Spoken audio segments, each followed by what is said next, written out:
Siguro, yung mga funny moments din, so parang sa utak namin, bumabalik siya, kaya tatawa kami. Tapos yung itsura din namin dati, sobrang layo sa itsura namin ngayon. Sobrang totoy namin doon sa ibang clips. So, nagulat kami na, uy, meron palang ganyan. Maganda pala. Uy, palakpakan naman natin yung mga nag-research ng clips na yan. Yes, thank you so much. Nag-ano kayo sila sa Google for that. Oo. Pero nakakaano nga, parang nakakapagbigay siya ng nostalgic na feeling. And for those who don't know, actually, I hosted your debut. Yes. Yes. January 29, 2021. Yes. Tama, no? Yes. With, I think, Sir MJ Felipe. Oo. So, dun kayo talaga ni-launch. Iba pa nga ang inyong mga, parang ano, totoy pa nga kayo. Pero Pandemic ngayon, pa nun, pandemic. oo, Walang pandemic panahon. noon. Tapos parang grabe pinaghirapan nyo, pinagdaanan nyo, akala nyo hindi na kayo mag-debut. Tapos finally, ayun na, dumating. So grabe talaga ang kanilang journey, guys. Pero sa ngayon, meron silang bagong EP. And it's self-titled, it's BGYO. So, yun yung pag-uusapan natin mamaya. Okay. Pero sa ngayon, let's open the floor for questions from our friends from the media. Are you guys excited? Yes. Opo. Pag-usapan natin ang Friends. ating friends from the media. Okay, let's start with our first question from Hannah Malorca of Inquirer.net. Ako yung magbabasa ng kanyang question. So, sabi niya, I noticed that your EP BGYO leans toward the members being more mature. Oh. Is BGYO ready to take on more mature concepts in their next releases? Yes po. Of course. We're ready for anything po, and we're getting older din po. So I think we should kind of match our feeling sa music so that it's really us, BGYO po. And also, ilan years na rin kami? 4 years? Yes, for years. 4 years. BGYO. Siyempre, mature na din po talaga kami when it comes to our music and how we represent ourselves. And yeah! Kasi kaya mas marami rin kasi kami na-experience na once na tumatanda tayo, kaya mas marami rin kami pwedeng i-input and True. connected sa music namin, sa mga future songs. Yes, tsaka yung every time, dati kasi, every time na may nakakasalamuha kami parang, ay, ang lobang ko pala. Tapos ngayon, parang kami na yung mas matatanda sa sa mga panibago. Pero yun, ganun talaga ang buhay. I can relate. Ganun talaga, guys. Oo. Pero, pag-usapan natin yung bago yung direction dito sa EP na mas mature na. So, kayo ba yung nag-request nito? Ano ba yung naging parang process kung bakit ganito na yung sound nyo? Kasi ako, I'm loving it. Parang feeling ko nga mas bagay sa inyo. Oo, yung ganitong parang may sexy vibe na, pero wholesome pa rin. But at the same time, it's more you. Actually, yung EP po namin yun, it took a long time for us para mabuo yan. Actually, kinount na din namin yung first year namin kasi we were trying to experiment kung anong sound yun. What would really work, and we felt very confident sa new sound namin. This EP, well, iba-ibang genre po siya, pero when you hear it, you can hear that distinct BGYO sound. So usually, before, when we release something po, meron kaming mga meetings, we have listening sessions, and batuhan lang ng ideas. Kasama po din yung label namin, yung BGYO management, and of course us. Kasi, mas maganda kung teamwork eh. Kasi at the same time, may mababato ka, pero at the same time din, mag-guide ka din. So, tulungan po talaga siya. And for this BGYO EP, I think, nag-trick lahat yung mga natutunan namin throughout the 4 years. 4 years na we were in this group. Because when regarding dun sa leaning towards sa maturity ng BGY, I think na-agree kami lahat, even the management na it's time nga kasi nga we're getting older na natin. So it's time to be more mature, pero wholesome pa rin. Parang biglang hindi siya naging mature. We're getting more mature, tapos may nagagaling ako. Ang cute, oh. Pero yun nga, kita pa rin natin yung playful side nyo, hindi nawawala. And I think that's also one of the things that Aces love about you, di ba? Kahit na now you're gearing towards more mature roles. Ready for mature roles, direct, oh. Pero di ba, hindi pa rin nawawala yung playful side ng BGY. Yes po. Okay, now let's go to the next question of Hannah pa rin from Thank you, Hannah. Inquirer.net. The members are active in other fields aside from BGYO. So aside from music, saang fields pa gusto ng members gumawa ng malaking impact? Oy. Oh, Yo. Mauna ka na. Ako po, open pa rin naman po ako sa theater arts. So, sana magkaroon ng project sa theater. Actually, si JL din. Nag-theater kami before nasa tabing ilog. Yes, yun nga, i-refresh natin yung memories nila. So, ano na yung mga naging experience mo? Ayun, first time namin mag-musical before 2023 Yes. or 4 na tabing ilog na musical. And we're still open to accept projects pa sa mga theater. Kaya sana magkaroon ng impact. Sana makapag-perform ulit and makapagpasaya ng tao ulit sa theater arts. Yes, kayo yung naging Rovic, tama ba? Yes. John Lloyd Cruz. John Lloyd. Si JL na John Lloyd talaga in real life. Oo. So, congratulations doon. And looking forward to more theater projects. How about the others? Anong gusto niyo pang field na pasukin? Hala, ano ba? Ano ba? Okay. Gaming. Gaming. Okay. Mga tournaments pwede. If may time.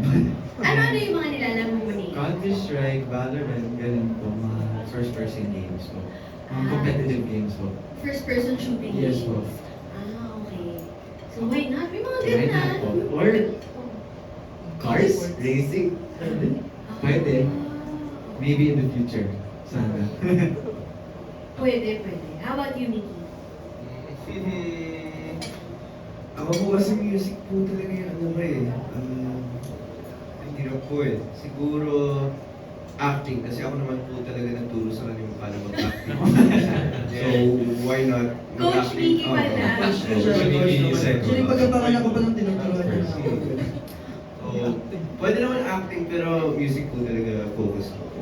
Oo, di ba nag-music production talaga kayo? Oh yes, Yeah. music Kasama rin sa Isa pa. sa Davao. Music Kuya Aki. Sige, kwentuhan niyo naman Kuya kami. Aki and Mickey were the first ones to do music camp in Davao. That was in 2023 and lumabas dun sa music campaign is Trash and Divine from our latest EP. And abangan niyo. Pwede naman Yes, that's Yes. good. Napatingin sa mga boss. We had a second music camp. Yeah. Ayun na. Kami ni Nikki and last year ba? Last year? Yeah, last We year. had a lot of things cooking there and sa Miss Joby. Linawin muna okay natin. lang naman. Okay Okay lang. lang Kasi daw. for those who don't know, nagkaroon ng music camp ang Star Star Music. Music or ABS-CBN Music. Yes. So, doon parang pinagsama-sama kayong artists no, sa Davao. Tapos, you created a lot of songs there together with other songwriters as well. Tama? Yes. Opo. Okay. So, Songwriters from the US as well. Yes. From the US Grammy din? nominated producers and Grammy winners. wow! So, hindi lang ito Star Music artist. Yes. Okay. Tapos, doon sa music camp na yun, nanggaling yung dalawang songs yun from your EP right Opo. now. Yes. Divine and Trash. At meron ding ibang songs. Many more. Pero sa next Abangan time. natin.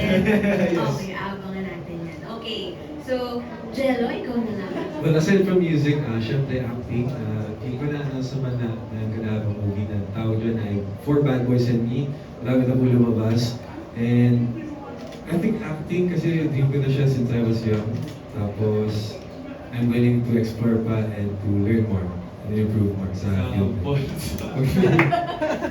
Pero yung acting mo, gusto mo yung hindi parang theater style? Talagang sa TV series or movies? Or open ka rin sa theater? Opo, gusto ko rin. Pero tataas kasi ng mga kinakanta niya. Hindi, kaya mo yan. Yeah, pero, as much as possible naman, kung kaya lahat, okay naman tayo. Oh, okay. So, abangan natin yung mga iba-iba niyo pang ganaps in life aside from BGY. Okay. Now, let's go to the next question coming from Ken Quinto of Circle of Stars. Hello po. Hi, Hello. Ken. Hello po. Hi. Hello po. Congrats po sa bagong EP. Thank you. Question ko lang, over the years, yung BGYO nakakaranas ng high and low sa career nila. May mga ano ba, minsan ba nararamdaman nyo na parang nadi-discourage kayo kapag yung mga goals nyo parang hindi nasusunod? Parang halimbawa, medyo mababa yung stream, ganun. And paano nyo siya hinahandle as a group?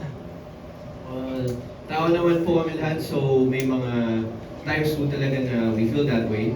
Pero at the same time, yun yung feeling na yun will teach us a lot on how to improve ourselves, kung paano namin handling yung situation. And yeah, Ang pinaka-solution siguro namin every time nakakaramdam kami ng mga negativity is kailangan lang talaga intact kami as a group. Kailangan nandiyan kami para sa isa't isa kasi kapag mag-isa ka lang na dinadagdag mo yung pag sinasolo mo, matatalo ka talaga.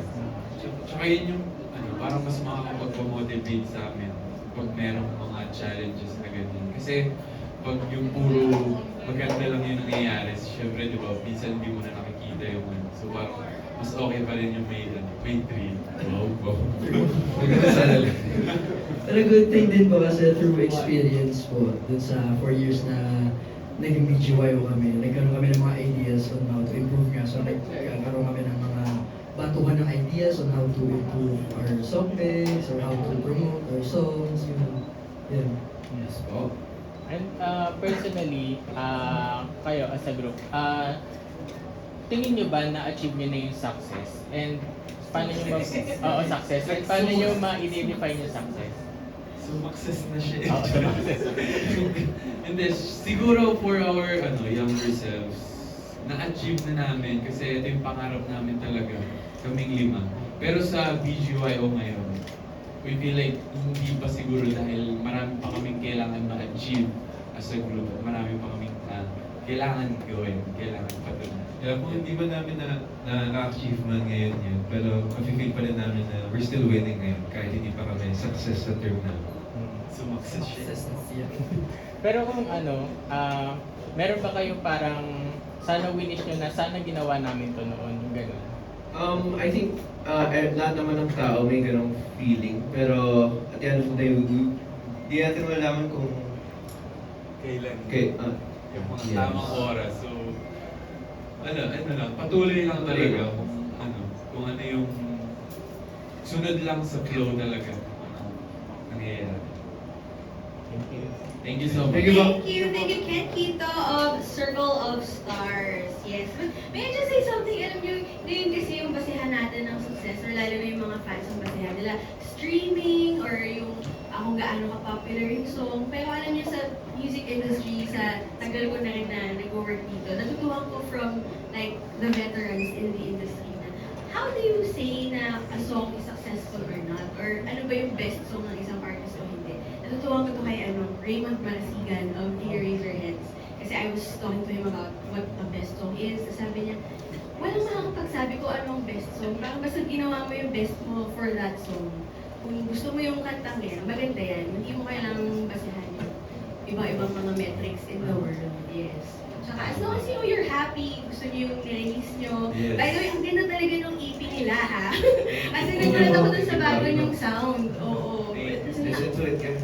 Oo, guys, give it a chance and you'll enjoy listening to it. Okay, now let's go to our next question coming from Mikey Viñas of Kapamilya Vines. Hello po. Hello po. Ako ang mag-ask. Ako pala. Oh, sorry. Okay. Hello po. Hello po. Hello po. Okay, my question is, question ni Mikey.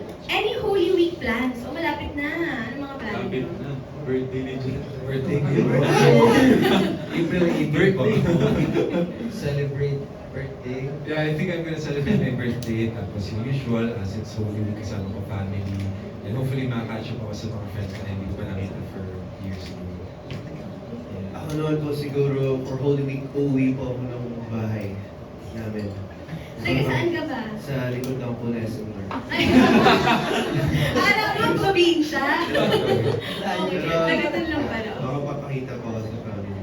Ay, hindi ka ba nakikita usually ng pamilya mo? Na-busy po ako eh. Like, Okay. Actually, parang kami po, hindi po ako masyadong nakakauwi. Kasi Cavite, Bulacan, tapos busy po lahat. So, si Miki po kasi solo rin naman. So, hindi siya masyadong nakakauwi. Ako naman po, mag-early celebration din ng birthday siguro. Yeah. Kasi sa 27 naman yung birthday ko, April. Golf, And golf. tapos na yung week break. So baka may work pa, hindi mo pa uwi. So, early celebration din po. Ako po, family, syempre family time po, maybe go to Cavite or with Sa amin. Yeah. Ano, or Canada? Cavite pala. Welcome ka lang. Cavite. And relax. Ganun po. Napaka-traffic ko. Oo, ano? Wala, Ipahinga na lang natin. Mature na talaga sila. Yung pagod na ipapahinga na lang namin to. Tito na. Very tito. JL, ikaw.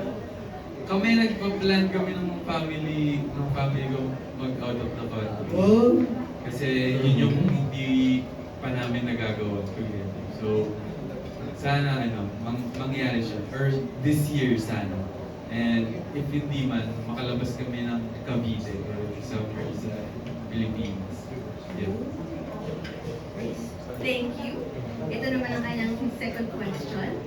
What are your summer goals this year? May ganun ba kayo? Summer goals. Usually yung summer namin, may work pa rin eh. Pero siya sana makasingit kami na makapag-outing kami. Yung mga drawing na mapupulayan na yung mga Dapat daw hindi pinaplano yung mga ganyan. Oo, maganda yung biglaan. Yes. Nag-uusap nga kami, hiking tayo. Yes, kuya. Sabi ko, mga ganyang plano, malabo mangyari. Kaya bakit di pumunta? Ay, pero maganda yun na sa mga plano nyo, parang gusto nyo pa rin yung Yes. nakasama kayo. Kasi usually yung mga groups, kapag may bakasyon, parang sama na, parang group naman tayo, ibang group of friends. Pero kayo nagpa-plano Gusto kayo. namin talaga Badminton tayo. Kagabi nag-badminton. Taga sabay kayo nagsalita. Mahalaga yun, ano yung punento mo, Miki? Yun nga ba, siguro more bonding pa tulad ng kagabi nag-badminton po kami na. Badminton kayo kagabi. Madaling Lahat araw. kayo? Yes. Wow. Bihira siya mangyari pero saya. Masaya. Pero yun, sana masundan. As in, ano lang talaga. Sana makulayan pa lahat ng mga dinodrawing namin. Kasi sa pakiramdam yung nag-uusap kayo tsaka nag-romantic na hindi tungkol sa Work. yung so parang recharge din for us. Sige, pag-usapan natin yan. Ano yung mga parang ginagawa nyo hindi for work na talagang nakakatulong sa inyong dynamics as a group? Yung Shopping. shopping. sports. Sports.